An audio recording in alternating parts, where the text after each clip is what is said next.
Hello everyone, I am Gaurav and you are watching my YouTube channel physics Pathshala. तो भाई आज का जो टॉपिक है it for class 11, the chapter name is friction और टॉपिक आपके सामने लिखा हुआ है turning of a car on rough horizontal circular road.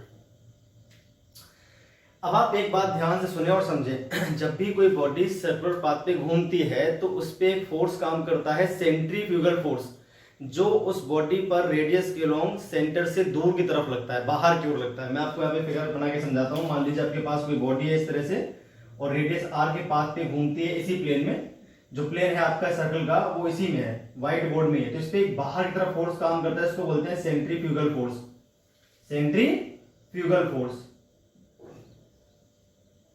तो ये सेंट्रीफ्यूगल फोर्स काम करता है। अब इस फोर्स की वजह से ये बॉडी इस पाथ को छोड़ने की कोशिश करती है। धक्का लगेगा तो बॉडी इस पाथ से दूर जाने की कोशिश करेगी। तो कोई फोर्स अंदर की ओर भी होना चाहिए जो इसे बैलेंस कर सके, ठीक है।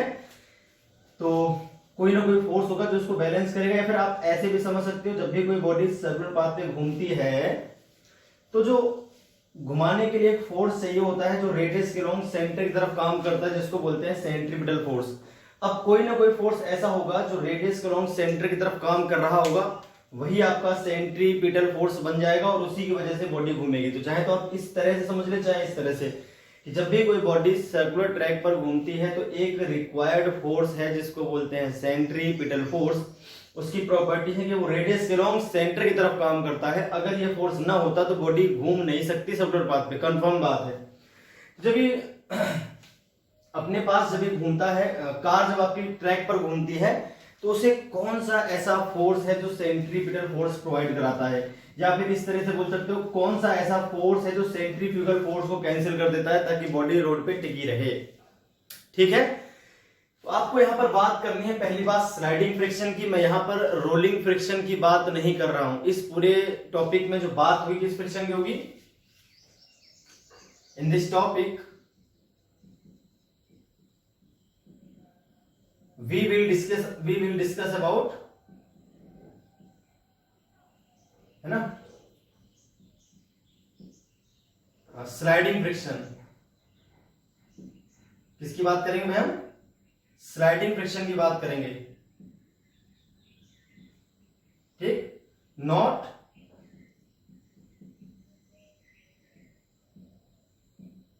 Rolling friction. तो हम यहां पर स्लाइडिंग फ्रिक्शन की बात करने वाले हैं, रोलिंग फ्रिक्शन की हम बात नहीं करेंगे। पहली बात तो आप दिमाग में सेट कर लो। चलिए भाई, तो आज हम अब इसके आगे वाली बात कर लेते हैं।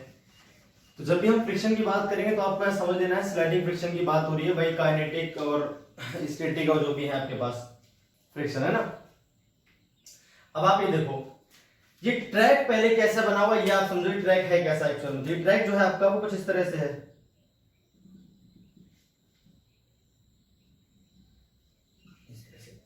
अभी जो ट्रैक है, पहले ये ट्रैक समझते हैं ट्रैक है एक्चुअल में कैसे। 3D ट्रैक है आपका। ये जो ट्रैक है it is not on the white board. This track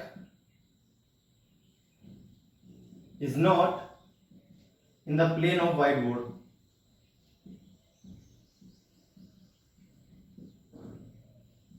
पहले तो ये बात आप ध्यान से समझ लो, तो ट्रैक मैंने व्हाइट बोर्ड पे बनाया, एक्चुअली में व्हाइट बोर्ड पे नहीं है, लेकिन हमारे पास क्योंकि मजबूरी होती है 3D फिगर हम बना नहीं सकते यहाँ पर। ये जो ट्रैक है आपका ये बाहर निकल रहा है व्हाइट बोर्ड से। जो ट्रैक हमने लिया है ये किस तरह से वो देखना आपको। ट्रैक जो है आपका बाहर निकल रहा है, किससे? व्हाइट बोर्ड से बाहर निकलता हुआ ट्रैक है ये। तो ये जो दिख रहा है आपको यहाँ पर नहीं, ट्रैक एक्चुअल में कैसा, मैं आपको समझाता हूँ किस तरह का ट्रैक है ये एक्चुअल में। ये यहां से ऐसे पकड़िए और इस तरह से ऐसे बाहर निकाल, दोनों लाइनें से इस तरह से ये घूम रहा है, ऐसे घूम रहा है। ये आया बाहर रोड के और जमीन के पैरेलल इस तरह से घूमता हुआ ऐसा आएगा, ऐसा घूम रहा है, ठीक है। इस तरह सर्कल बन रहा है इसका ऐसा। अब इस पे कार आपको सामने से इसके हेडलाइट्स दिख रही, कार ऐसे आएगी और ऐसे घूमेगी, ठीक है। रियलिटी क्या है, जो हमने बना रखा है यहां पर नहीं, एक्चुअल में बाहर निकलेगा ऐसा। और जब हम सामने से कार को देखेंगे तो हमें कार की हेडलाइट दिखेगी, ठीक है। तो ये ट्रैक यहां पर नहीं है। ट्रैक को आप पहले ऐसे इमेजिन करो कि बाहर निकलता हुआ है इस तरह से, व्हाइट बोर्ड से बाहर निकल रहा है, ऐसा ट्रैक है आपका इस तरह से। और यहाँ पे कार है आपके ऐसे मूव करती हुई आ रही है।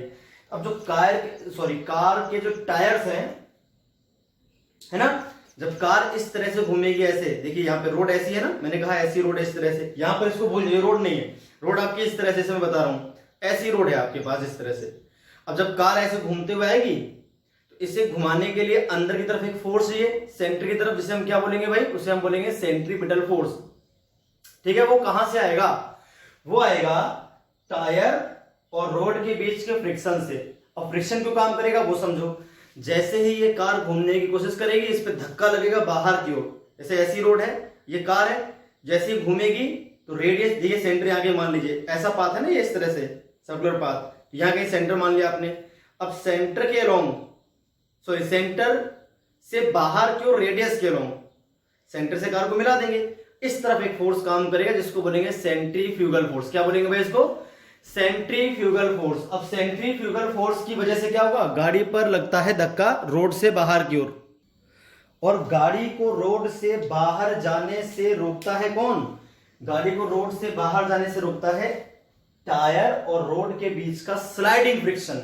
जब गाड़ी ऐसे मुड़ रही थी ना तो आगे बढ़ रही है, ऐसे धक्का लगा ऐसे, तो टायर जो इधर बाहर की तरफ फिसलना चाहते हैं तो उनको फिसलने से रोकता है कौन, friction.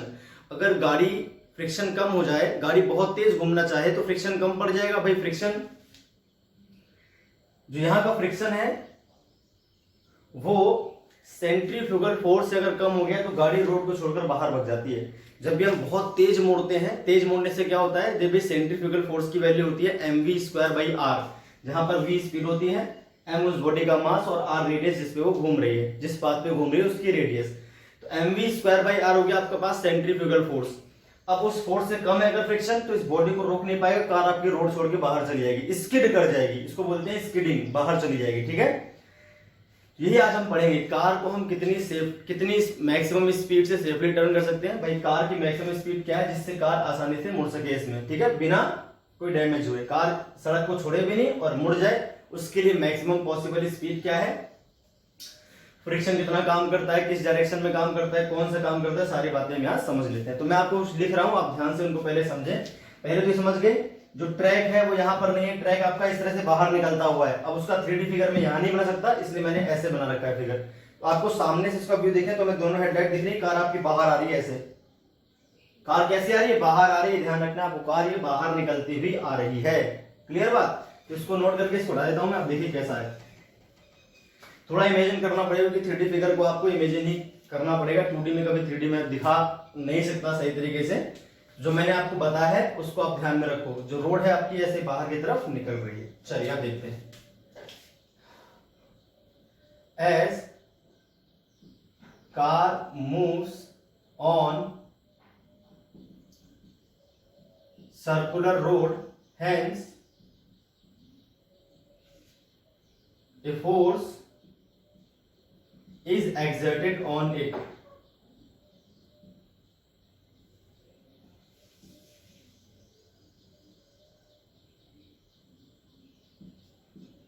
which is along the radius and away from center। along the radius और away from center, इस पे धक्का लगता है बाहर की ओर, तो इस पे धक्का लगता है इस ओर, इसको हम बोलते हैं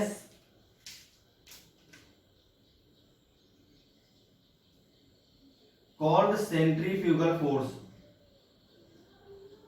called centrifugal force, है ना। now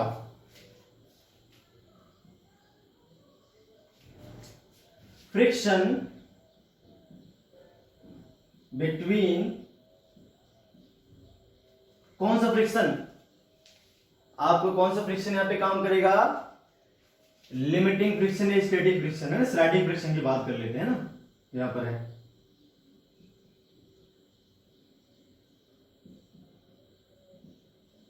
sliding friction between tyres and road.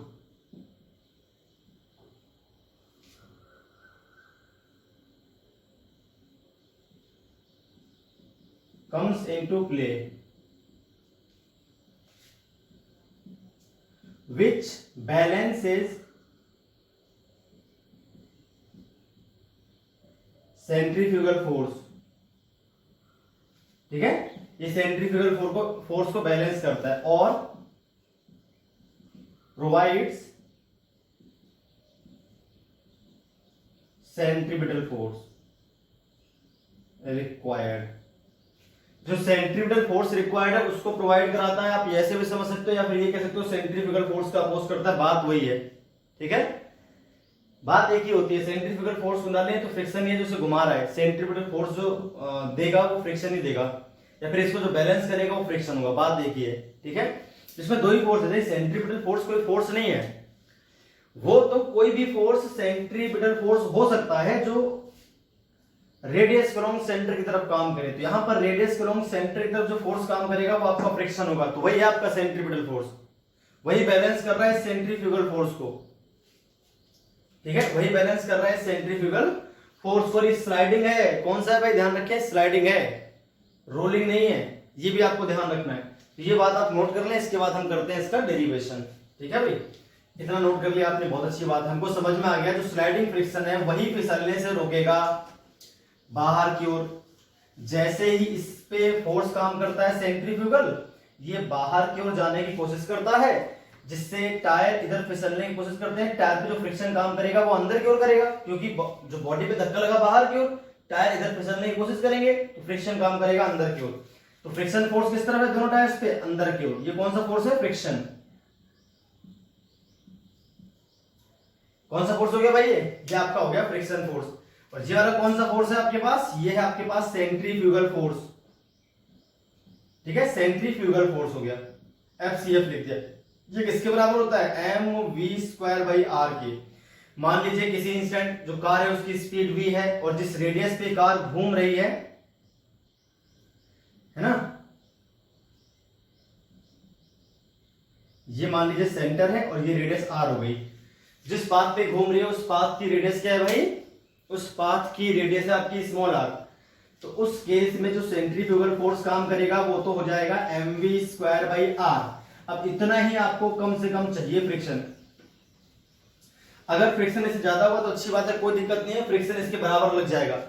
Friction अगर इससे कम रह गया तो फिर प्रॉब्लम वाली बात है, गाड़ी बाहर निकल जाएगी। तो यहाँ पे जो लिमिटिंग फ्रिक्शन है, मैक्सिमम पॉसिबल जो फ्रिक्शन है वो या तो इससे बड़ा होना चाहिए या कम से कम इसके बराबर तो होना ही चाहिए, तभी गाड़ी आपकी सेफली मुड़ पाएगी, वरना गाड़ी रोड को छोड़कर बाहर चली जाएगी, स्किड कर जाएगी, रोड से बाहर की ओर भाग जाएगी। ठीक है, अब हम यहां बोलेंगे फॉर सेफ टर्न। अगर आपको सही से मुड़ना है बिना रोड को छोड़े तो उस केस में क्या होता है, maximum static friction between tyres and road must be greater than और इक्वल टू सेंट्रीफ्यूगल फोर्स। ये कौन सा फोर्स है भाई,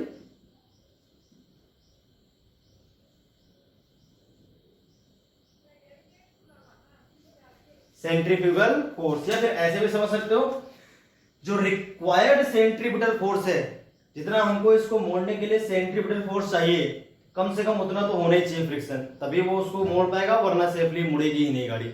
मोड़ने के लिए जो फोर्स चाहिए होता है वो होता है सेंट्रीपिटल, और वो रेडियस अलोंग सेंटर की तरफ काम करता है, तो फ्रिक्शन है जो गाड़ी को मोड़ रहा है। ठीक है, अच्छा यहां पर जो हम लगाते हैं वो कभी भी आपको एक बात ध्यान रखनी है, कभी भी हम सेंट्रीपिटल फोर्स को नहीं दिखाते। जो फ्रिक्शन जो भी फोर्स काम करता है रेडियस अलोंग सेंटर की तरफ, वही होता है सेंट्रीपिटल। ये है सेंट्रीपिटल इस समय, तो इसकी वैल्यू रिक्वायर्ड सेंट्रीपिटल जितना मोड़ने के लिए चाहिए तो वो होता है m v square by r. तो अगर आपके जो लिमिटिंग फ्रिक्शन है, अब मैक्सिमम स्टैटिक फ्रिक्शन को बोलते हैं लिमिटिंग फ्रिक्शन, तो लिमिटिंग फ्रिक्शन अगर आपका m v square by r से बड़ा या इसके बराबर होता है तो उस केस में गाड़ी को मोड़ सकता है। अब एक बात आपको समझनी है, जो यहाँ फ्रिक्शन काम करेगा वो हमेशा इसके बराबर रहेगा। यहाँ जो फ्रिक्शन, अगर गाड़ी सेफली मोड़ रही है तो यहाँ जो फ्रिक्शन काम करेगा वो इसके बराबर रहेगा। ठीक है, क्योंकि स्टैटिक फ्रिक्शन होता है एडजस्टेबल। मैं मैक्सिमम पॉसिबल फ्रिक्शन की बात कर रहा हूं, यहां वाले फ्रिक्शन की नहीं। अब मान लीजिए ये जो फोर्स आता है इसकी वैल्यू फॉर एग्जांपल मान लेते हैं, इसकी वैल्यू क्या आपके पास 10 है, जबकि इसकी मैक्सिमम वैल्यू जो पॉसिबल है 15 है। तो यहाँ जो फ्रिक्शन काम करेगा वो 15 नहीं काम करेगा, वो तो केवल इसको बराबर करना चाहेगा तो 10 ही काम करेगा। यहाँ 11 करोगे तो 11 काम करेगा, 12 करोगे तो 12 काम करेगा, 15 तक ऐसे ही रहेगा। अब आपने इसको 16 कर दिया, ये आपका 15 रह जाएगा, क्योंकि इससे ज्यादा तो बढ़ नहीं सकता। ये आपका 15 रह जाएगा, अब गाड़ी बाहर की ओर भाग जाएगी। तो जो ये वाला फोर्स है आपका, है ना, अगर गाड़ी सेफली मुड़ रही है, जो फ्रिक्शन होगा हमेशा इसी के बराबर होगा, अगर गाड़ी को आप सेफली मोड़ पा रहे हो तो। अब हम जैसे जैसे स्पीड बढ़ाएंगे वैसे वैसे इसकी वैल्यू बढ़ती है, तो वैसे वैसे आपका स्टैटिक फ्रिक्शन इसे जो बराबर करना है वो भी बढ़ता जाता है और अपनी मैक्सिमम वैल्यू तक पहुंच जाता है। ठीक है, उसके बाद वो बढ़ना बंद कर देगा, गाड़ी बाहर पहुंच जाएगी। तो ये पूरी कहानी है। तो ये लिखा हुआ है सामने, क्या लिखा हुआ है कि जो अपने पास लिमिटिंग फ्रिक्शन आएगा, जो लिमिटिंग फ्रिक्शन आएगा, it must maximum static friction जो होता है उसको बोलते हैं लिमिटिंग। है तो बड़ा हो या किसके बराबर हो, सेंट्रीफ्यूगल फोर्स क्या है आपके पास, mv² बाई r के बराबर है। अब देखते हैं लिमिटिंग फ्रिक्शन होता कितना है। तो हम जानते हैं इस कार का जो वजन है वो काम करेगा mg नीचे की ओर। भाई ऐसी तो रोड है, mg काम कर रहा है नीचे की ओर, जमीन पर जो रिएक्शन आएगी वो आ जाएगी ऊपर की ओर, दी होगी नॉर्मल रिएक्शन n। तो यहां से अगर हम देखें तो नॉर्मल रिएक्शन किसके बराबर है भाई, mg के बराबर है। मैंने मान लिया जो रोड है और टायर है उसके बीच कोएफिशिएंट ऑफ फ्रिक्शन क्या है, mu. Mu is the coefficient of friction. ठीक है, आप इसको म्यू एल भी लिख सकते हो, लिमिटिंग का कोएफिशिएंट ऑफ फ्रिक्शन है ये। तो ये आपके पास आ गया म्यू एल और मल्टीप्लाई कर दें आप mg से, तो mu L mg is greater than और equal to mv² by r। ये आ गया आपके पास, m से m तो कैंसिल हो गया। तो अब अगर आप ध्यान से देखो तो यहां से अपने पास आ जाएगा जो v² है वो जो है mu l into g into r से छोटा या उसके बराबर है। इस r को आप इधर ट्रांसफर कर दो तो mu l into g into r बड़ा हो जाएगा इससे v² से। इतनी बात समझ आ गई। अब देखते हैं आगे वाली कहानी क्या रहेगी। तो अब root mu L g into r या तो बड़ा होगा या बराबर होगा इसके v के। तो यहां से v मैक्स क्या पॉसिबल है, गाड़ी की जो मैक्सिमम स्पीड है, मान लेते हैं किसी इंस्टेंट गाड़ी की स्पीड v थी मुड़ते समय, है ना, तो ये जो v होना चाहिए या तो इससे छोटा होना चाहिए या फिर इसके बराबर होना चाहिए। अगर इससे ज्यादा v होगा तो आपकी गाड़ी सेफली नहीं मुड़ पाएगी, आपकी गाड़ी रोड छोड़ देगी। तो v मैक्स क्या आ जाएगा यहाँ से, या तो v छोटा है इससे, इसके बराबर है, इसका मतलब इसकी मैक्सिमम वैल्यू सीधे इसके बराबर आएगी। हेंस v मैक्स बराबर आएगा mu l into g into r. ये क्या है, it is the maximum velocity of a car up to which car can safely turn, है ना, ऑन सर्कुलर लेवल रोड। ये आपकी v मैक्स। इससे ज्यादा स्पीड पर क्या होगा, गाड़ी जो है स्किड कर जाएगी, है ना, गाड़ी जो है रोड से बाहर की ओर भाग जाएगी। लिख दूं ये बात, if v is greater than v max then car will skid radially outward।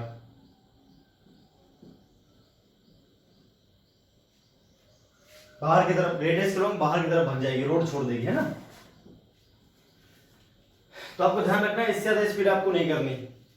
अब किस रोड पर आपने किस तरह का सब्सटेंस यूज कर रखा है उस पर डिपेंड करता है म्यू एल, और जो आर है उस पर डिपेंड करता है आपका। ज्यादा बड़ा टर्न है तो रेडियस ज्यादा आती है, तो ज्यादा बड़ी टर्न तो आसानी से मोड़ सकते हो आप। जो आपका बिल्कुल शार्प टर्न होता है, छोटा सा टर्न होगा, उस पर मोड़ने पे ज्यादा दिक्कत आती है, क्योंकि वहां पर हम ज्यादा स्पीड नहीं रख सकते। जब भी हम किसी रोड पे टर्न लेते हैं तो वहां पर हम अपनी स्पीड धीमी कर लेते हैं। क्यों, क्योंकि आपके पास जो रेडियस होगी, शार्प टर्न है ना, तो रेडियस अगर कम आएगी तो वहां पर स्पीड आपको कम रखनी पड़ेगी। आपका लॉन्ग टर्न है, बहुत धीरे धीरे मोड़ रहा है, तो कोई दिक्कत नहीं, आप तेजी से भी मोड़ सकते हो। ये आपके पास मैक्सिमम पॉसिबल स्पीड है, ये आपको ध्यान रखना है। ये रोड कौन सी थी, ये रोड थी आपके पास हॉरिजॉन्टल रफ सर्कुलर रोड। ये पूरी बातें इसकी आ गई। तो ऐसे ही अब हम बात करते हैं दूसरी रोड की जो हॉरिजॉन्टल नहीं होगी। तो अब हम पढ़ते हैं दूसरी रोड जो हॉरिजॉन्टल नहीं होगी, वो आपकी होगी उठी हुई रोड, एक तरफ से उठी होती है। आपने देखा होगा हाईवे पे जब हम, ये तो आपका हो गया पूरा सॉल्यूशन, बस इसका यही था आंसर, इसमें तो हो लिया, मतलब आपकी जो मैक्सिमम स्पीड पॉसिबल थी आपको निकालनी थी वो आपने निकाल दी। ठीक है, इतनी स्पीड से आप सेफली यहाँ पर मुड़ सकते हो, इससे ज्यादा स्पीड से आप सेफली नहीं मुड़ पाओ, गाड़ी आपकी, कार आपकी स्किड कर जाएगी। अब हम बात करते हैं बैंक्ड रोड की। अब बैंक्ड रोड कैसी होती है वो भी समझो।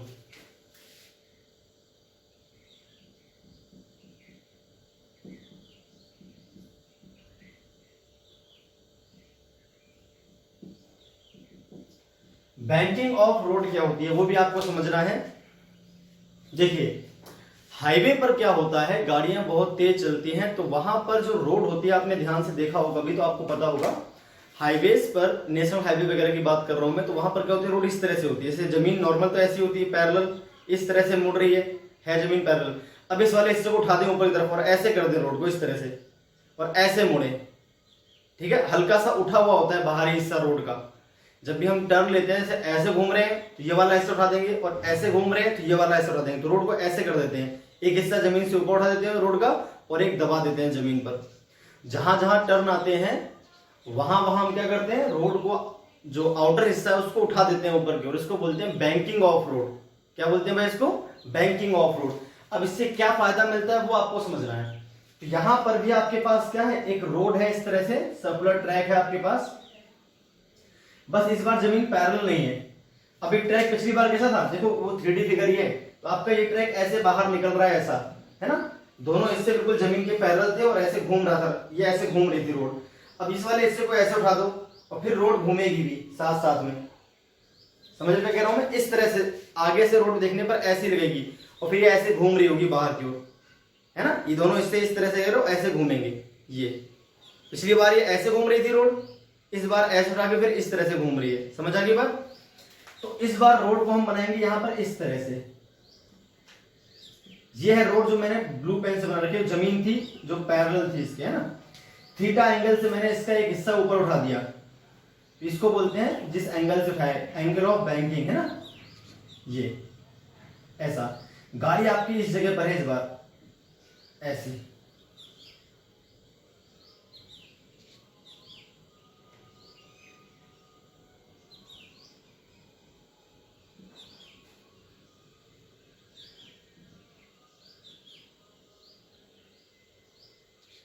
जी।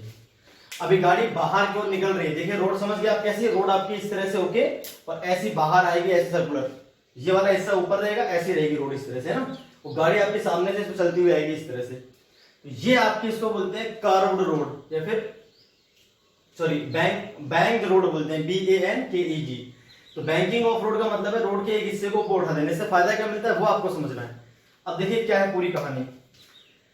सेंटर जो आएगा इसका वो तो यहीं पर कहीं आएगा भाई। रोड देखिए एक सर्कल नीचे बन रहा है ऐसा और एक सर्कल ऊपर बन जाएगा ऐसा, रोड आपकी इस तरह से हो जाएगी।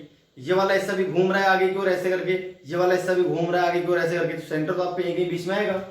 तो सेंटर जो आपका आएगा वो तो यहीं कहीं आएगा सामने बीच में, एग्जैक्टली, ठीक है, यहाँ कहीं आगे मान लीजिए ये आपकी रेडियस हो गई, चलिए यहीं से मान लेते हैं, ये आपका सेंटर है वो और ये रेडियस हो गई, ठीक है, R इसकी क्या है, रेडियस है। अब जो भी फोर्सेस काम करेंगे रेडियस के लॉन्ग सेंटर की ओर, ये देखिए यहां पर थोड़ा आपको जो रोड है वो इमेजिन करनी है, कुछ खास नहीं, रोड जैसे बता रहा हूं वैसा आपको समझना है। रोड कैसी है भाई, एक तरफ उठी हुई और एक तरफ दबी हुई और ये आपके ऐसे बाहर भी निकल रही है, इस तरह से रोड है आपकी, जैसे बता रहा हूं मैं ऐसी, और इस पे कार सामने से आ रही है और ऐसे मूव करेगी इस तरह से घूमती हुई, तो कार तिरछी रहेगी। पिछली बार सीधी थी ना कार और ऐसे बाहर निकल रही थी, इस बार कार तिरछी होकर फिर ऐसे घूमेगी, तो वही हो रहा है, अब कार बाहर की तरफ घूमती हुई आएगी। अब आपको ध्यान से समझना है एक बात कि जो इसका वेट है वो तो काम करेगा वर्टिकली डाउनवर्ड, mg सीधी सीधी, है ना, तो mg तो काम करेगा आपका ऐसा। नॉर्मल डायरेक्शन जो काम करेगा वो तो जमीन लगाएगी। अब जमीन यहाँ पर इस तरह से है, यहाँ तो है नहीं, तो आपकी रोड तो इस तरह से तिरछी, तो यहाँ पे जो नॉर्मल डायरेक्शन आएगा वो तिरछा आएगा ऊपर की तरफ ऐसा, ये आ गया नॉर्मल डायरेक्शन जो n है। फ्रिक्शन किधर काम करेगा, देखिए धक्का लगेगा रोड भाई, इस गाड़ी पर ऐसे धक्का लगता है बाहर की ओर, इस गाड़ी पर जो धक्का लगेगा वो किधर लगेगा, बाहर की ओर, इधर ऐसा, है ना, वो तो रेडियस के लॉन्ग लगेगा बाहर की ओर, धक्का लगता है इस पर ऐसा, जो कितना होगा mv²/r, ठीक है, mv²/r। तो अब क्या होगा, अब आपका क्या होगा, और इस धक्के की वजह से गाड़ी रोड पर ऊपर की तरफ चलने की कोशिश करेगी। भाई रोड देखिए, रोड ये ब्लू वाली है, धक्का लगा आपका ऐसा, अब इस धक्के का जो एक कंपोनेंट आएगा वो इस गाड़ी को ऐसे चलाएगा, रोड पर ऊपर की तरफ धक्का मारेगा, रोड पर ऊपर की तरफ। जब आपके पास रोड इस तरह से है और आप किसी गाड़ी को अगर ऐसे खींचते हो तो इसका एक कंपोनेंट आएगा इधर, ये मान लीजिए आपका व्हीकल है, आपका फोर्स ये F है, तो इसका एक कंपोनेंट आएगा F cos थीटा, और एक कंपोनेंट आएगा आपके पास ये, तो रोड के अंदर तो गाड़ी घुस नहीं सकती, ये तो नॉर्मल रिएक्शन को बैलेंस करने में खर्च हो जाएगा ये वाला हिस्सा। अब इस वाले हिस्से से गाड़ी ऊपर की ओर चलने की कोशिश करेगी, तो गाड़ी के टायर जो है वो रोड पर ऊपर की तरफ भगेंगे, स्किड करने की कोशिश करेंगे, तो फ्रिक्शन उनको रोक लेगा। फ्रिक्शन किधर काम करेगा? फ्रिक्शन आपका काम करेगा नीचे की ओर ऐसे। तो फ्रिक्शन जो काम करेगा, मैं रेड से बनाता हूं फ्रिक्शन को, तो फ्रिक्शन जो काम करेगा टायर और रोड के पीछे वो ऐसे काम करेगा, ये फ्रिक्शन है आपका, ये फ्रिक्शन है। यहाँ पर जो फ्रिक्शन काम करेगा वो स्टैटिक ही रहेगा अगर गाड़ी सेफली मुड़ रही है, वरना गाड़ी अगर नहीं मुड़ रही है सेफली तो काइनेटिक फ्रिक्शन आ जाएगा, वो खत्म। रोलिंग तो नहीं है यहाँ पर, रोलिंग फ्रिक्शन की बात नहीं कर रहा मैं। तो टायर स्किड करना चाहते हैं रोड पर ऊपर की तरफ, उसकी वजह से फ्रिक्शन आ जाएगा नीचे की तरफ। ये आपकी रेडियस है जो मैंने बना दी थी R, ठीक है, यहाँ भी सेंटर पाया जाएगा इसका, तो बहुत अच्छी बात है। तो अब एक फोर्स हो गया फ्रिक्शन, एक N हो गया, एक mv²r हो गया और एक mg हो गया, है ना। ये सारे क्या होने चाहिए? ये सारे होने चाहिए बैलेंस्ड। अगर ये बैलेंस नहीं होंगे, अगर ये फोर्सेस बैलेंस नहीं होंगे, भाई जो mv²r है इसे खत्म करना पड़ेगा फ्रिक्शन और N को मिलकर, ये दोनों इसके बराबर जाने चाहिए और ये दोनों इसके बराबर। यहां वाले फोर्स इसके बराबर दिखा दो, यहां वाले फोर्स इसके बराबर दिखा दो, ठीक है।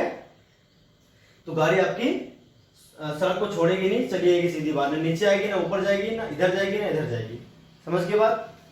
तो भाई ये बहुत अच्छी बात रहेगी इसके अलावा। चलिए भाई, तो अब इसको देखते हैं आगे।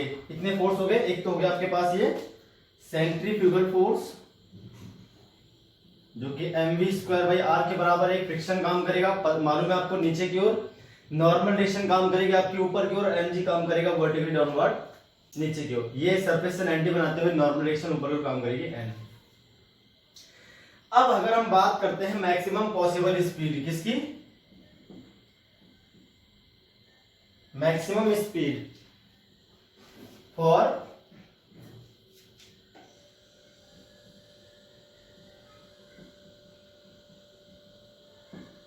Turning without speeding.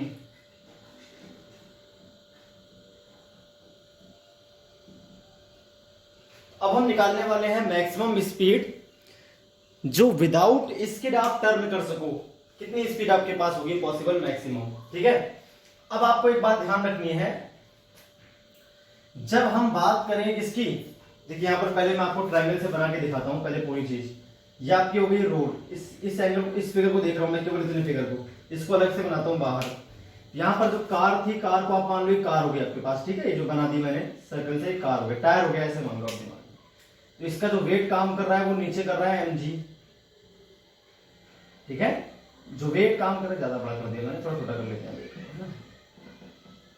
ये है आपके पास मान लीजिए mg, एक फोर्स काम कर रहा है आपके पास फ्रिक्शन जो इस तरफ है F, एक फोर्स काम कर रहा है आपके पास सेंट्रीफ्यूगल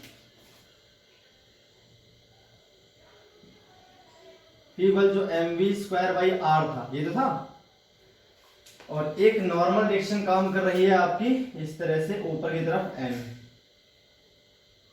ठीक है। ये एंगल थीटा होता है तो यहां पे थीटा आ जाता है, और सेंटर जो है वो आगे की तरफ से, ये सेंटर है आपका इस तरफ, यहां पर जो आएगा यहां के सामने आपका सेंटर O आ जाएगा, जिसपे रेडियस r दिखा रखी थी, ठीक है। तो अब लोग समझना क्या है आपको, भाई F का एक कंपोनेंट यहां आएगा और N का भी एक कंपोनेंट यहां आएगा, वो दोनों मिलके अगर इस फोर्स को कैंसिल कर पाते हैं तभी गाड़ी इस डायरेक्शन में, मतलब इस डायरेक्शन में नेट फोर्स 0 आ जाएगा, और इस डायरेक्शन में N का एक कंपोनेंट आएगा, F का एक कंपोनेंट, दोनों बराबर हो जाएंगे तो नेट फोर्स 0 हो जाएगा, है ना। तो गाड़ी फिर आपकी विदाउट स्किड मूव करना शुरू कर देगी, मतलब ये फोर्स कैंसिल होना जरूरी है, जिसको मैंने लिखा है mv²r। अगर ये फोर्स कैंसिल नहीं होता है तो गाड़ी स्किड करेगी ही करेगी, इसका एक कंपोनेंट गाड़ी को रोड के ऊपर भगा ले जाएगा अपने आप। ये फोर्स कैंसिल करना है मुझे, सेंट्रीफ्यूगल फोर्स, तो किससे कैंसिल होगा, एक तो F के कंपोनेंट से और एक N के कंपोनेंट, दोनों मिलकर से खत्म करेंगे। अब जो F है वो अकॉर्डिंग टू फोर्स अपने आप को एडजस्ट कर सकता है क्योंकि स्टैटिक काम कर रहा है। अब अगर मैं Vmax की बात करता हूं, यहां पर स्पीड जो है वो मैक्सिमम बोल रहा हूं तो इसको बोलेंगे Vm। Vm का मतलब हो गया मैक्सिमम स्पीड, मैक्सिमम स्पीड हो गया इसका मतलब। अब एफ का एक कंपोनेंट देखिए अब क्या क्या सिस्टम बनेगा, हमें इसमें और इस डायरेक्शन में कंपोनेंट करने हैं।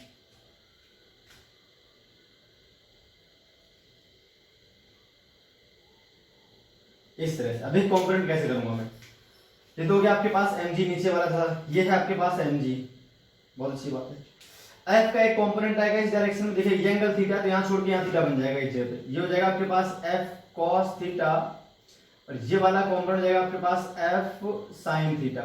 ऐसे एन, ये थीटा है तो वर्टिकली अपोजिट एंगल थीटा बन जाएगा, ये हो जाएगा आपके पास एन कॉस थीटा, और यहाँ पर एक कंपोनेंट आएगा जो हो जाएगा एन साइन थीटा। अब अगर मैं सिर्फ x और y के लॉन्ग देखूं, आप ध्यान से देखना, सिर्फ x और y के लॉन्ग फोर्सेस देखने, बाकी सब भूल जाओ, ठीक है, थोड़ी देर के लिए। और वो सारे फोर्स आपको बैलेंस करने हैं, वरना गाड़ी क्या करेगी, स्किड कर जाएगी रोड पे। ये हो गया आपके पास। तो एक तो हो गया अपने पास इस तरह से कंपोनेंट, यहां पर दो कंपोनेंट दिख रहे हैं आपको, एक तो है आपके पास mg और एक है आपके पास f sin थीटा, और ऊपर जो दिख रहा है वो है आपके पास n cos थीटा। बहुत अच्छी बात है। अब देखते हैं इस तरफ, यहां पर अपने पास एक फोर्स है mvm स्क्वायर बाई r, और यहां पर दो फोर्स दिख रहे हैं आपको, एक तो हो जाएगा f cos थीटा और दूसरा है आपके पास n sin थीटा। ठीक है भाई, दो फोर्सेस हैं अपने पास। चलिए तो अब कर लेते हैं इसको बैलेंस। तो ये इसके बराबर दिखा देना है, इन दोनों का सम इसके बराबर और इन दोनों का सम इसके बराबर। अब जब फ्रिक्शन काम करेगा वो आपका होगा लिमिटिंग। जब आपकी मैक्सिमम वैल्यू काम करती है स्पीड की, तो फिर यहाँ पे लिमिटिंग फ्रिक्शन काम करता है। फ्रिक्शन भी अपने आप को बढ़ाकर मैक्सिमम कर लेता है। तो मैक्सिमम फ्रिक्शन कौन सा होता है, लिमिटिंग। तो यहाँ भी लिमिटिंग और यहाँ भी लिमिटिंग काम करेगा। अगर ये स्पीड आपकी जो है यहाँ पर स्पीड जो है Vmax से कम रहेगी, तो फ्रिक्शन आपका लिमिटिंग से कम हो जाएगा, मतलब स्टेटिक हो जाएगा। स्पीड Vmax ज्यादा होगी तो यहाँ पर जो फ्रिक्शन है वो काइनेटिक आ जाएगा। ठीक है, और फिर बैलेंस भी नहीं करने, फिर अलग कंडीशन बनेगी। तो अभी हम बात कर रहे हैं सेम स्पीड की, तो बैलेंसिंग वाली बात कर रहे हैं। तो बैलेंस कैसे करना है वो आप देख लो एक बार। इसको हटा देते हैं, इसकी जरूरत है नहीं। चलिए देखते हैं बैलेंसिंग कैसे करनी है। तो अगर हम बात करते हैं along y,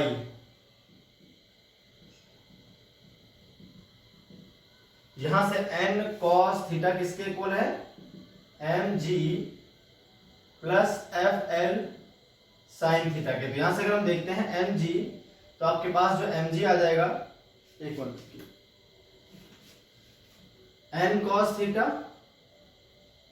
minus fl sin theta is equal to आपके पास mg आ जाएगा। fl sin थीटा को बोल देंगे म्यूएल इंटू एन, क्योंकि fl बराबर होता है म्यूएल इंटू एन, क्योंकि fl किसके बराबर होता है, म्यूएल इंटू एन के बराबर होता है। तो ये क्वेश्चन नंबर हो गया आपके पास फर्स्ट। इक्वेशन नंबर फर्स्ट तो आ गई है, इस फिगर की जरूरत नहीं, इसको मिटा रहा हूं मैं, फिगर नीचे बना हुआ है उसको आप देख लें एक बार। अब हम बात कर लेते हैं ऐसे along y axis, along x axis. x axis पे दोनों फोर्स बराबर होने चाहिए, बैलेंसिंग होगी तभी गाड़ी स्किड नहीं करेगी। यहां पर क्या करोगे आप,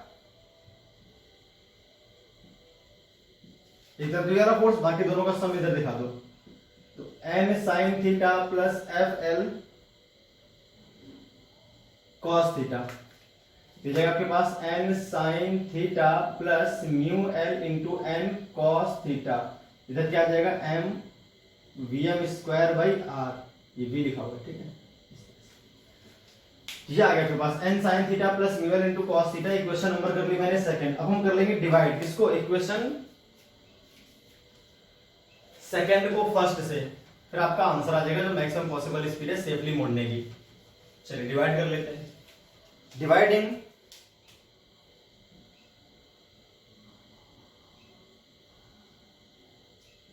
इक्वेशन सेकंड बाय फर्स्ट। चलिए डिवाइड कर लेते हैं। डिवाइड करने पर पहले इसको लिखते हैं LHS को इसके, तो m vm square by r, फिर होल अपॉन में लिख देंगे इसका LHS जो कि mg है।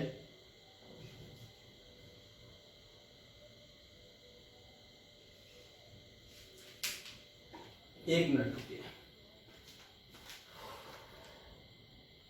इसको पहले पलट कर लिख देता हूं मैं ना, वरना समझने में दिक्कत आएगी थोड़ी सी। इसको ऐसे लिख लो आप पहले दिमाग में, है ना, इन सबको हटा दो, जरूरत नहीं है इनकी। ये n sin theta plus mu l into n cos theta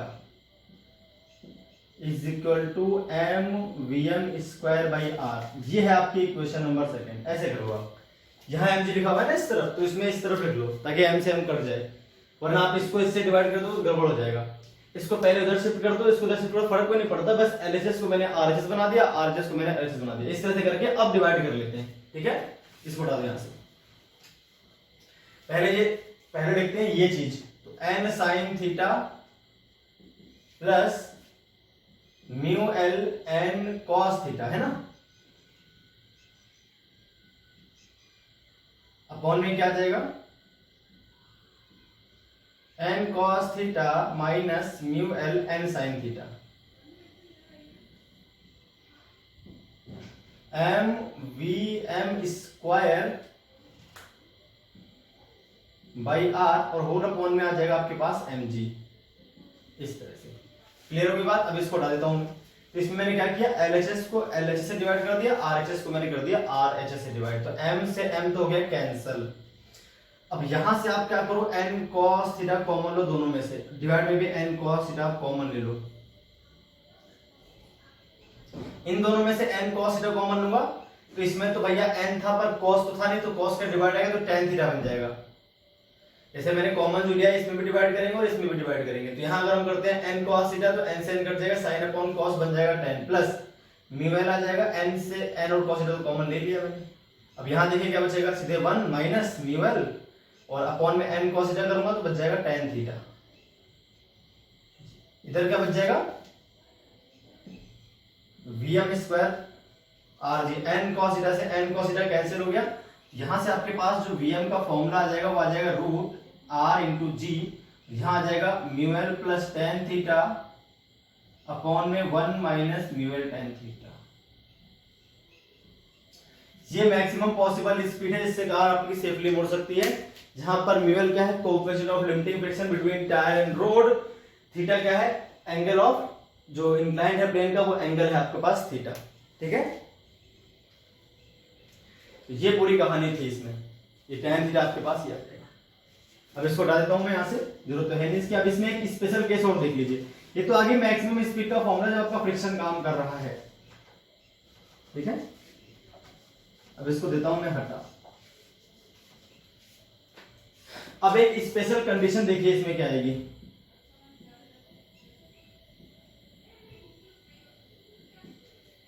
if mail zero, मतलब हो गया स्मूथ रोड। कैसी रोड है, अगर रोड आपकी स्मूथ रहेगी तो उस केस में कोएफिशिएंट ऑफ फ्रिक्शन जीरो जाएगा, मतलब फ्रिक्शन फोर्स काम नहीं करेगा। जहां जहां म्यू एल वहां आप जीरो पुट कर दो तो वीएम क्या आ जाएगा इस केस में, वीएम इज इक्वल टू आपका आ जाएगा रूट आर जी, है ना, root r g tan theta upon में one minus zero, mu l zero है तो म्यूएल का टेन थीटा मल्टीप्लाई करेंगे, जीरो आ जाएगा, zero plus tan theta upon one minus zero, ये आपके पास आ जाएगा। यहां से अगर हम टेन थीटा देखें तो कितना आ जाएगा, v m square by r g. तो कर्व रोड का जो एंगल बनता है फॉर स्मूथ रोड, अगर फ्रिक्शन ना होता तो इतना एंगल आपको उठाना पड़ेगा, तब आप स्पीड से मोड़ पाओगे वीएम स्पीड से। ये भी आपके पास फॉर्मूला हो गया। अगर रोड स्मूथ होती तो हमें रोड को कितने एंगल से उठाना पड़ेगा, इतनी किसी स्पीड से मोड़ने के लिए। मान लो क्वेश्चन दिया है कि मैक्सिमम स्पीड ये है गाड़ी की मोड़ने के लिए, इस रेडियस पे मोड़ना है, तो हमें रोड को कितने एंगल से उठाना पड़ेगा, तो आप इससे कर दोगे। फ्रिक्शन दे रखा है और फिर बोलता है कि भैया इतनी मैक्सिमम स्पीड से मोड़ना है, तो बताओ कितना म्यूएल होना चाहिए, तो आप यहाँ से कुछ भी, मतलब कुछ तो दिया हो, कुछ आपको निकालना पड़ेगा। म्यूएल आर थीटा आपको दे रखा हुआ तो आपको वीएम निकालना पड़ जाएगा, मैक्सिमम स्पीड निकालनी पड़ जाएगी। हो सकता है क्वेश्चन में मैक्सिमम स्पीड दे रखी हो, रेडियस दे रखी हो, थीटा दे रखा हो तो आपको म्यूएल निकालना पड़ जाए, या म्यूएल दे रखा हो, आर दे रखा हो, वीएम दे रखा हो, आपको थीटा निकालना पड़ जाए। तो क्वेश्चन की डिमांड है वो क्या पूछेगा, उस हिसाब से आपको करना है। तो आपके पास दो फॉर्मूले आ गए इस कंडीशन में। तो भाई हमने कार एक तो मोड़ ली लेवल रोड पे और एक उठी हुई रोड पे, दोनों के लिए अलग अलग फॉर्मूले भी हमने पढ़ लिए और आपको नोट कर लेने हैं। फॉर्मूले बहुत यूजफुल है, सीधे आपको ये अप्लाई करना है क्वेश्चन जब आप सॉल्व करोगे, ठीक है भाई। तो अब हम बात कर लेते हैं बेंडिंग ऑफ ए साइक्लिस्ट की भी। किसकी, बेंडिंग ऑफ ए साइक्लिस्ट। चलिए देखते हैं उसमें क्या होगा।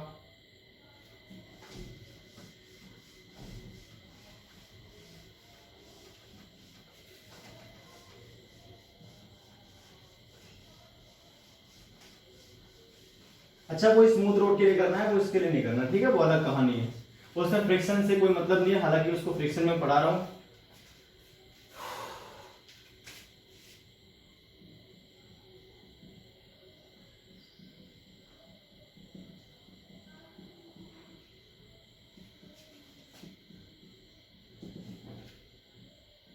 ये भी इनसे मिलता जुलता ही टॉपिक है, तो इसको भी आप यही समझ लें एक बार, इसमें फ्रिक्शन नहीं लेना पर आपको, ठीक है। ये आपकी लेवल रोड है, सर्कुलर रोड है,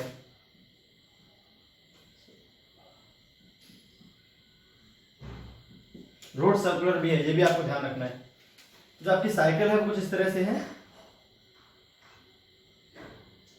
अब आपने देखा होगा जब आप साइकिल पे चलते हो और जब आपको टर्न लेना होता है साइकिल आप एक तरफ झुका लेते हो, अगर आपको ऐसे मुड़ना है साइकिल इस तरफ ऐसे झुका लेते हो, आपको इधर मुड़ना है इस साइड में ऐसे मुड़ना है साइकिल को आप इस तरफ झुका लेते हो ऐसे करके, है ना, इस तरफ ऐसे मोड़ के फिर मोड़ते हैं, इधर इधर मोड़नी है ऐसे करके और फिर ऐसे मोड़ते हैं उसको, है ना, झुका के तब मोड़ते हैं साइकिल को। हमको इस तरफ मोड़ना है, साइकिल कुछ इस तरह से झुक जाती है आपकी ऐसी,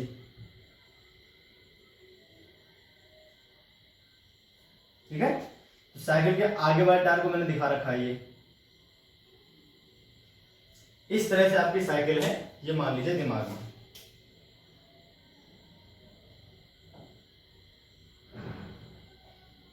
ठीक है।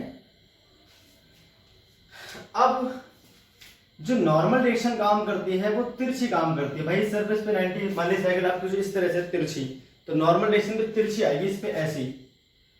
अब जो नॉर्मल डायरेक्शन आती है वो तो आती है भाई इस तरह से, वेट काम करता है आपका mg इस तरह से, यहाँ पे फ्रिक्शन तो है नहीं, तो फ्रिक्शन कोई काम नहीं करता है बिल्कुल भी। लेकिन जब साइकिल मुड़ रही होती है तो मैंने कहा था सेंट्रीफ्यूगल फोर्स काम करेगा, तो सेंट्रीफ्यूगल फोर्स आपका काम करता है बाहर की ओर, v स्पीड से मुड़ोगे तो mv²/r काम करेगा, अगर हमें मैक्सिमम स्पीड से मुड़ना है तो mvm²/r हो गया। अब n का एक कंपोनेंट आएगा, एक तो इस डायरेक्शन में आ जाएगा और एक इस डायरेक्शन में आ जाएगा, ये हमने मान लिया जो एंगल है इसका वर्टिकल से वो थीटा है। गाड़ी जो है सॉरी साइकिल आपकी स्टार्टिंग में ऐसी होती है ना, तो आप झुकाते हो तो वर्टिकल से झुकाते हो, तो मैंने मान लिया साइकिल को मैंने वर्टिकल से थीटा एंगल पे झुका दिया, तो यहाँ क्या आ जाएगा भैया आपके पास n cos थीटा, यहाँ क्या आ जाएगा आपके पास n sin थीटा, ठीक है। कितने एंगल से मैंने वर्टिकल से झुकाऊंगा साइकिल को तो उस केस में साइकिल सेफली मुड़ जाएगी, तो ये फोर्स इसके बराबर होगा तभी तो मुड़ पाएगी, वरना साइकिल बाहर की तरफ भाग जाएगी। ये फोर्स इसके बराबर होना चाहिए और ये तो बराबर होंगे क्योंकि साइकिल जमीन पे तो ऊपर नीचे मूव करेगी नहीं। तो n cos थीटा आपका आ जाएगा mg के बराबर, इक्वेशन नंबर फर्स्ट, और n sin थीटा आपका आ जाएगा mvm²/r। साइकिल को मैं कितनी स्पीड से मोड़ सकता हूँ सेफली, तो कितना एंगल मुझे झुकाना पड़ेगा, ऐसे क्वेश्चन पूछेगा। अगर इतनी स्पीड से मोड़ना है तो कितने एंगल से झुकाऊंगा मैं, या मैंने इतने एंगल से झुका रखी साइकिल तो बताओ मेरी मैक्सिमम स्पीड क्या पॉसिबल है। दोनों केस पूछ सकता है, डिवाइड कर दो, डिवाइड कर लेते हैं इसको, dividing equation second by first, divide करते ही क्या आ जाएगा आपके पास tan थीटा, इसको ऊपर लिखो इसको नीचे लिख दो, tan थीटा किसके बराबर आ जाएगा,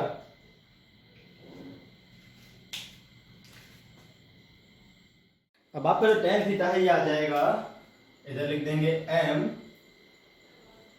vm²/r divided by mg, m से m कैंसिल हो जाएगा, तो यहां से आपको क्या दिखेगा, जो tan थीटा है वो किसके इक्वल है, vm²/rg। तो किसी स्पीड vm से अगर यानी मैक्सिमम स्पीड से आपको मान लीजिए साइकिल मोड़नी है तो आपको इतने एंगल साइकिल को झुकाना पड़ेगा, ये इतने एंगल से अगर आप साइकिल को झुका देते हो बेंड कर लेते हो तो आप इतनी स्पीड से मोड़ सकते हो, दोनों बात वही है। तो ये आ गया बेंडिंग ऑफ साइकिल स्पीड। फॉर्मूले आप आज देखते जाओ, फिर इसके न्यूमेरिकल मैं आपको कल वाली वीडियो लेक्चर में कराऊंगा, नेक्स्ट वीडियो लेक्चर में। चलिए तो आगे और देख लेते हैं ऐसे ही हम लोग।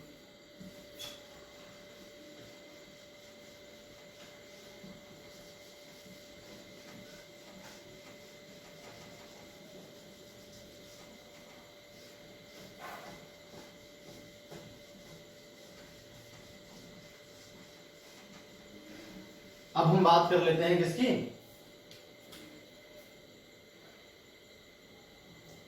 नेक्स्ट है आपके पास topic stacking of a body in a rotor. अब रोटर क्या होता है ये आपको समझना है, ठीक है भाई। मान लीजिए आपके पास एक तरह का सिलेंडर है ये, ठीक है, और ये अपनी एक्सिस के अबाउट घूम सकता है, ये इसकी एक्सिस है और इसके अबाउट घूम रहा है मान लीजिए ओमेगा स्पीड से। कितनी स्पीड से घूम रहा है, ओमेगा स्पीड से एंगुलर वेलोसिटी है, या आप इसकी स्पीड v भी मान सकते हो, वो आपकी इच्छा है, जैसे भी आप मानना चाहो।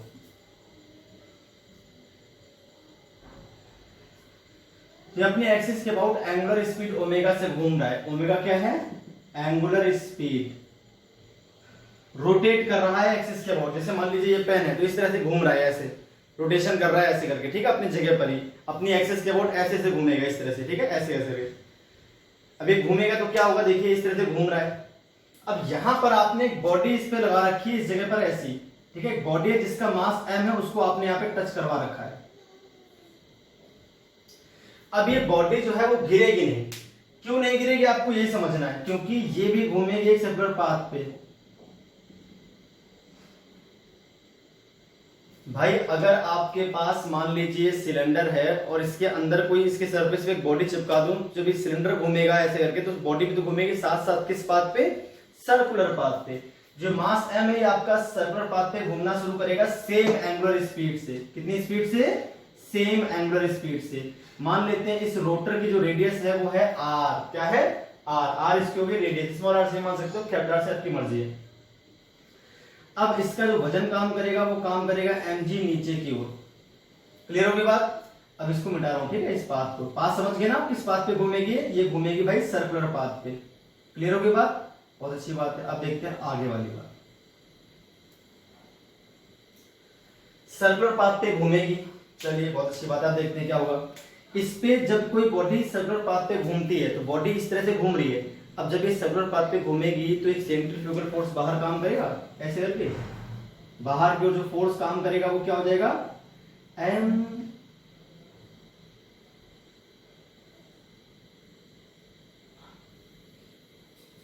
देखिए m v square by r होता है ना, तो mr omega square, mr omega square. Clear होगी बात? सेंट्रीफ्यूगल फोर्स जो होता है आपके पास ये होता है mr ओमेगा स्क्वायर या फिर mv स्क्वायर बाई r, क्योंकि v इक्वल टू क्या होता है भाई? r omega. सेंट्रीफ्यूगल फोर्स या तो mv स्क्वायर r के बराबर होता है या फिर mr ओमेगा स्क्वायर के बराबर, डिपेंड करता है आपको कौन सी स्पीड दी है। लीनियर स्पीड दे रखी है तो आपको लगा देना है ये वाला, ठीक है, इसी केस में। और अगर एंगुलर दे रखी है तो आपको ये लगाना है। अभी अगर मान लीजिए हमको एंगुलर दे रखी है, मोस्टली एंगुलर दी होती है इसलिए मैंने एंगुलर मानी हुई है, ठीक है, लीनियर भी दे सकता है, उसमें कोई बड़ी बात नहीं है। तो उसके लिए हम देख लेंगे फॉर्मूला क्या आएगा। अब यहां पर एक नॉर्मल रिएक्शन आ जाएगी, कौन सी भाई? ये जो m पर एक फोर्स अंदर धक्का, इस m पर धक्का लगता है रेडियस के अराउंड बाहर की ओर, तो वो कितना है? mr ओमेगा स्क्वायर, जिसकी वजह से ये जो m ब्लॉक है इस सरफेस, सिलेंडर की सरफेस को धक्का मारता है बाहर की ओर, तो सिलेंडर की सरफेस उसको बाहर वापस अंदर की तरफ एक नॉर्मल रिएक्शन प्रोवाइड कराती है, जिसको बोलते हैं m। क्योंकि m पर फोर्स लगाइए तो m इस सरफेस को दबाता है बाहर की ओर, तो सरफेस इसको वापस अंदर की तरफ नॉर्मल रिएक्शन दे देती है। इस नॉर्मल रिएक्शन, अब देखिए होगा क्या, ये जो मोशन है इसका, ये तो ऐसे तो हो ही रहा है। अब अगर इस सरफेस पे देखें तो ब्लॉक अपने वजन से नीचे आने की कोशिश करेगा, तो यहाँ पर जो फ्रिक्शन काम करेगा वो करेगा ऊपर की तरफ, स्लाइडिंग जो होगी भाई, इसकी स्लाइडिंग हो रही है सरफेस पे नीचे की ओर, इस सरफेस पे फ्रिक्शन लगा देगी ऊपर की ओर। क्या लगा देगी? फ्रिक्शन ऊपर की ओर। अब जो फ्रिक्शन है वो n के प्रोपोर्शनल है, और n जो है वो इसके बराबर है। कुल मिला के इसी पे डिपेंड होगा सारा कहानी। अब कितनी तेज घुमाते हो आप इसे, कितनी तेज घुमाते हो कि आपका इस पे टिका रहे, तो उस केस में क्या होना चाहिए? ओमेगा आपकी मान लीजिए ये है, तो इस केस में फ्रिक्शन सीधे किसके बराबर लेना है आपको? mg के बराबर, तभी तो मोशन नहीं करेगा। तो अगर ये सिलेंडर के वॉल पे चिपक जाए ना, ऊपर चले ना नीचे चले, इस केस में क्या होना चाहिए?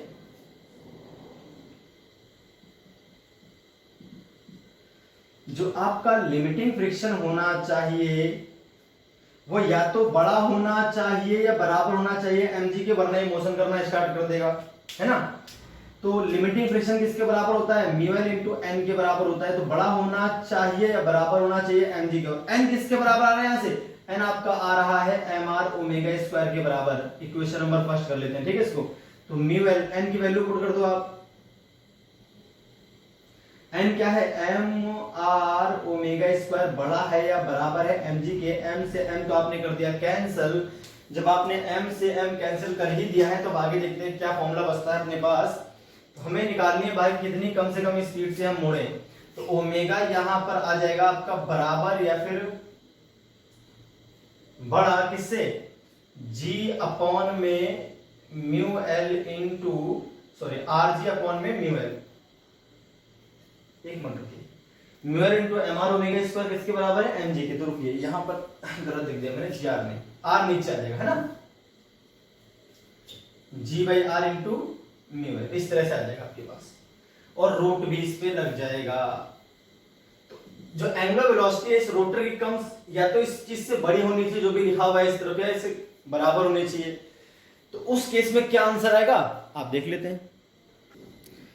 तो कम से कम जो ओमेगा हमें यहां चाहिए वो हो जाएगी ओमेगा मिन, या तो ओमेगा इससे बड़ा है इसके बराबर है, इसका मतलब जो इसकी मिनिमम वैल्यू है इसके बराबर है, तो ये आ जाएगा आपके पास root g R into mu L जी। अगर कोई रोटर इस कम से कम एंगुलर वेलोसिटी से घूमता है तो उस केस में जो बॉडी है इसकी सरफेस पे इस पे चिपकी रहेगी, नीचे आएगी ना ऊपर जाएगी, तो ये बॉडी आपका मोशन करना बंद कर देगी, चिपक जाएगी इस पे, है ना।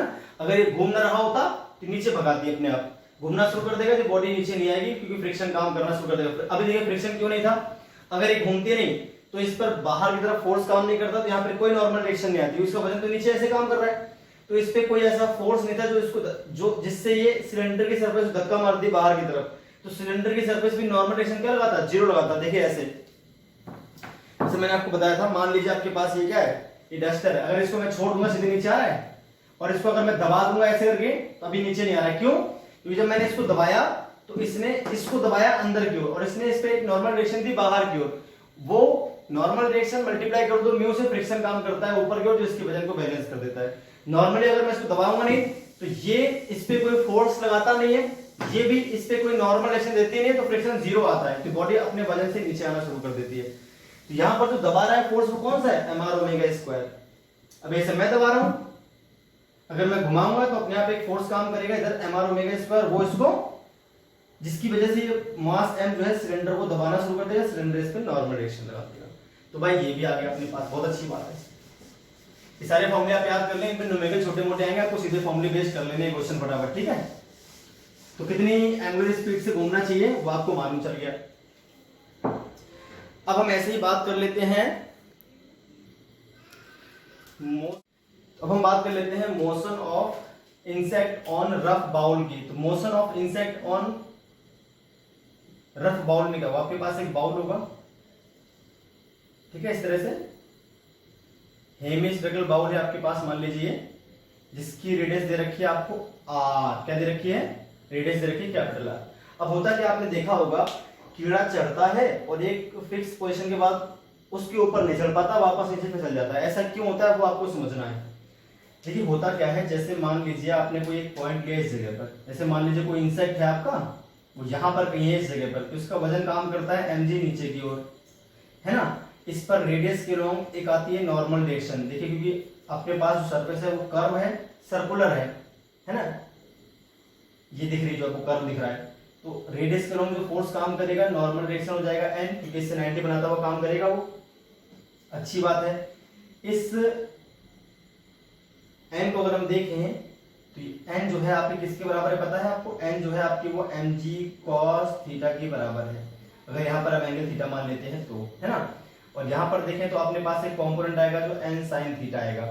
अब mg cos थीटा और n तो आपस में बराबर हो जाएंगे, और n sin थीटा की वजह से वापस नीचे की तरफ खिंचता है, सरफेस के अलोंग काम कर रहा है ना, तो सरफेस के अलोंग वापस खिंचता है इसको, सॉरी n क्यों लिखा है मैंने यहाँ पे, mg sin थीटा क्या आएगा, गलती से मेरे साइड ने किया था, mg का एक कंपोनेंट mg cos थीटा और mg का एक कंपोनेंट mg sin थीटा।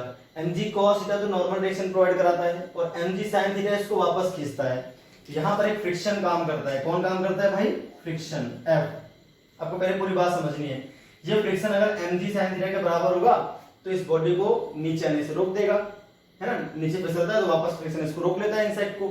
अब प्रॉब्लम क्या है, जैसे जैसे हम ऊपर बढ़ेंगे, मान लीजिए आप यहाँ कहीं आ गए, आप समझना पूरी बात को, आप जब यहाँ कहीं आ जाओगे तो आपका वेट यहाँ पे इंसेक्ट है, इसका वेट ऐसे काम करेगा, आप नहीं इंसेक्ट। अब देखो ये एंगल बड़ा हो गया है, जैसे जैसे एंगल बड़ा होगा वैसे वैसे mg cos थीटा छोटा होगा, क्योंकि थीटा के बड़े होने पर cos थीटा की वैल्यू घटती है, तो mg cos थीटा छोटा पड़ जाएगा, मतलब नॉर्मल डायरेक्शन में आपके कम हो जाएगा, मतलब फ्रिक्शन फोर्स भी आपका कम हो जाएगा।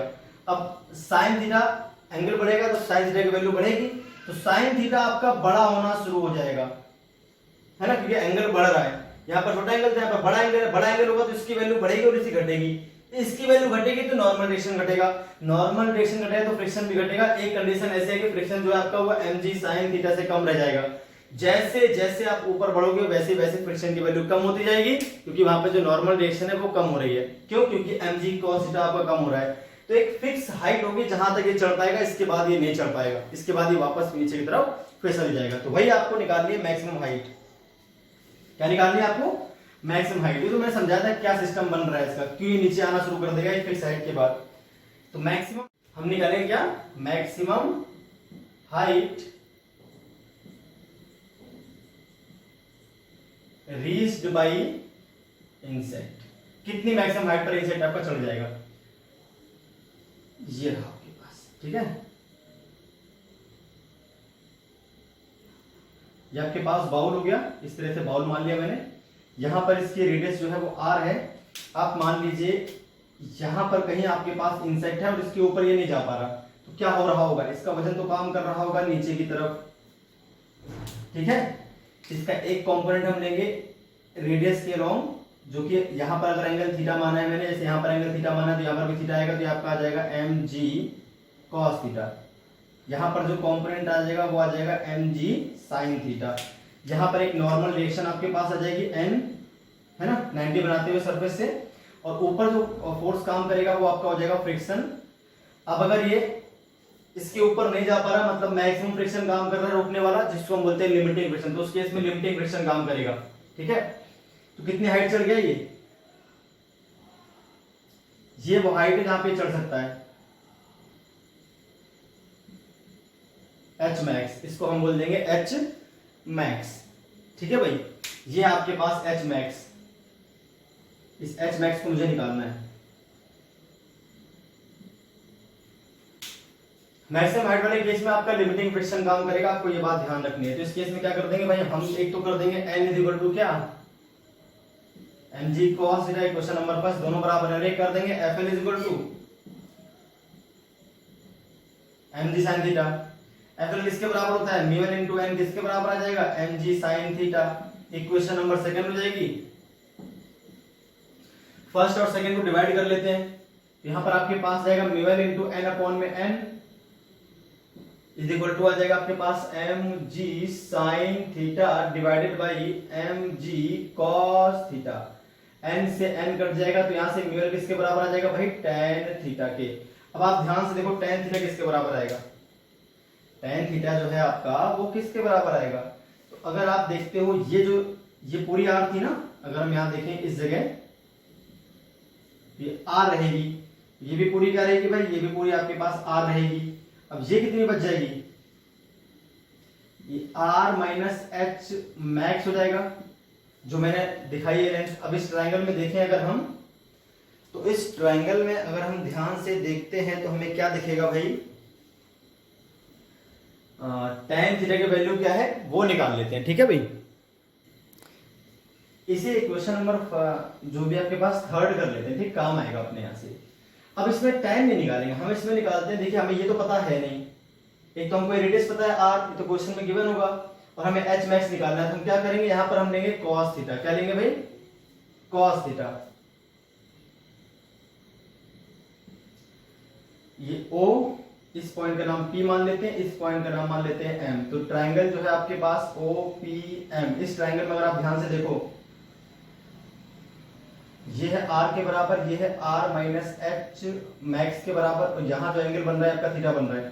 तो यहां से आपका cos थीटा क्या आ जाएगा? cos थीटा जो आपके पास आ जाएगा, ये आ जाएगा r minus h max upon में r, ठीक है भाई। चलिए तो अब इसको हटा देता हूं मैं यहां से, जरूरत इसकी है नहीं अब,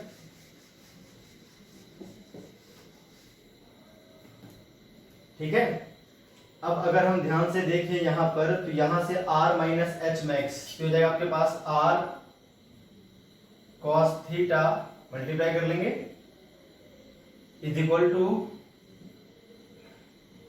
r माइनस एच मैक्स। तो यहाँ से आपके पास जो एच मैक्स आ जाएगा वो आ जाएगा r 1 माइनस कॉस थीटा। क्या आ जाएगा? 1 माइनस कॉस थीटा। अब आप देखो अगर आपके पास tan थीटा दे रखा है म्यू एल, इसको अपॉन कर लो 1, तो ये हो गया आपके पास क्या? परपेंडिकुलर। ये हो गया आपके पास हाइपोटेनस। अगर यहाँ से हम ट्रायंगल बनाएं तो उसका परपेंडिकुलर आ जाएगा म्यू एल, हाइपोटेनस आ जाएगा 1, ये कितना आ जाएगा? 1 प्लस म्यू एल स्क्वायर, है ना। ये एंगल आपका बन जाएगा थीटा। सॉरी यहाँ थीटा नहीं बनेगा, कहाँ थीटा बनेगा आपका? यहाँ थीटा बन जाएगा। tan थीटा अगर म्यू एल अपॉन 1 है तो यहाँ थीटा मान लो, तो ये हो गया परपेंडिकुलर, ये हो गया आपका बेस, परपेंडिकुलर ये हो गया बेस, तो हाइपोटेनस क्या आ जाएगा? 1 प्लस म्यू एल स्क्वायर। यहाँ से अगर हम cos थीटा देखें तो cos थीटा किसके बराबर आ जाएगा? अगर आपको कभी tan थीटा के बनो तो आप cos थीटा ऐसे निकालोगे, तुरंत एक ट्रायंगल बना लोगे, ऊपर जो लिखा है उसको परपेंडिकुलर, जो नीचे लिखा है उसको बेस, एंगल मान लोगे थीटा और निकाल दोगे हाइपोटेनस। तो यहाँ से cos थीटा किसके बराबर आ जाएगा भाई? बेस। तो बेस आपके पास 1 अपॉन में 1 प्लस म्यू एल स्क्वायर। ये वो मैक्सिमम हाइट है जहां तक आपका इंसेक्ट चढ़ सकता है, इसके ऊपर इंसेक्ट नहीं जा पाएगा। ये भी बहुत इंपॉर्टेंट था जो आपको मैंने बता दिया। तो आज हमने कुछ फॉर्मूले किए हैं, जैसे आपकी turning of car on level road, turning of car on bending road, banking road है जो, ठीक है। और इसके बाद आपका हमने कर लिया बेंडिंग ऑफ ए साइक्लिस्ट, फिर इंसेक्ट रोट, कोई बॉडी है जो रोटर में चिपकती है, क्यों चिपकती है, और जो इंसेक्ट है वो कितना ऊपर चढ़ सकता है। सारे फॉर्मूले आपको याद कर लेने, इनके न्यूमेरिकल्स हम नेक्स्ट वीडियो लेक्चर में करेंगे ट्राई। तो आज के लिए इतना, फिर मिलते हैं नेक्स्ट वीडियो लेक्चर में।